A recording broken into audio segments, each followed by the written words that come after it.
N'y a-t-il rien de plus habituel en apparence qu'une brique alimentaire en carton ?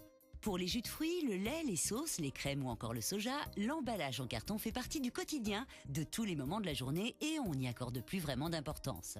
Pourtant, il y a plus de 50 ans, le premier emballage aseptique en carton faisait son entrée dans les rayons des supermarchés français. Pour les familles de l'époque, ce fut une bien plus grande révolution que l'on imaginait. Petit retour en arrière. Depuis des millénaires, le lait est considéré comme un aliment indispensable mais très périssable. C'est pourquoi on a toujours cherché à garder la fraîcheur du lait le plus longtemps possible. Le refroidissement avait longtemps été la seule méthode employée. Avec Louis Pasteur, de nouveaux procédés sont apparus. La pasteurisation, c'est-à-dire chauffer le lait pour détruire les bactéries, fut de plus en plus employée pour assainir le lait. Mais malheureusement, cette technique ne prolongeait la vie du lait que de quelques jours et s'il était gardé au frais. L'alternative, la stérilisation. Porté à haute température très longtemps, le lait devenait stérile, sans bactéries, mais perdait toutes ses vitamines et son goût.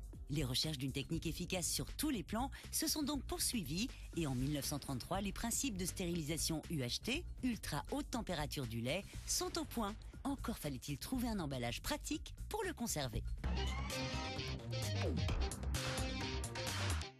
La naissance de l'emballage Tetra Pak est à replacer dans son époque.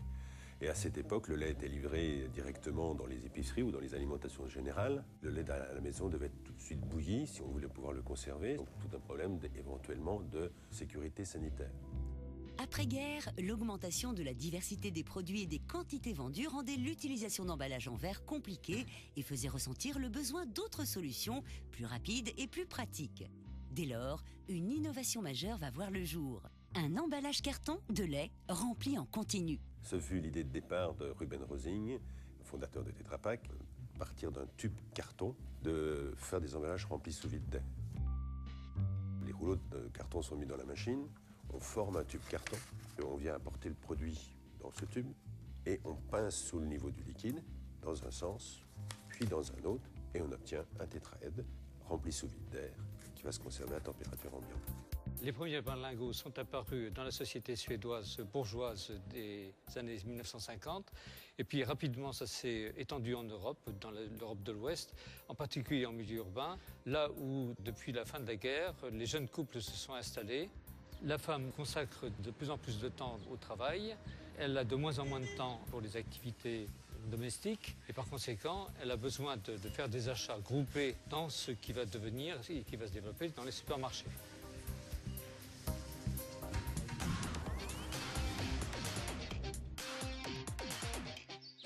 Pour Ruben Rausing, déjà préoccupé par le respect de l'environnement, le choix du carton issu du bois des forêts suédoises s'était déjà imposé immédiatement pour le nouvel emballage. Selon sa maxime, un emballage doit économiser plus qu'il ne coûte. Celui-ci serait donc à 73% de carton, ce qui le rend léger et incassable, de plastique pour son étanchéité et d'une très fine couche d'aluminium pour protéger le lait de l'oxygène et de la lumière.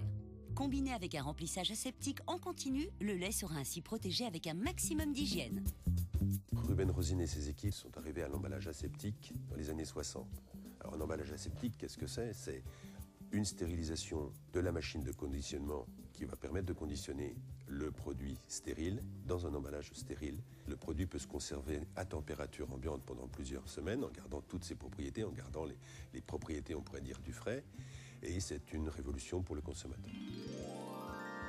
Bien que cette révolution ait plus de 50 ans aujourd'hui, elle reste plus que jamais d'actualité.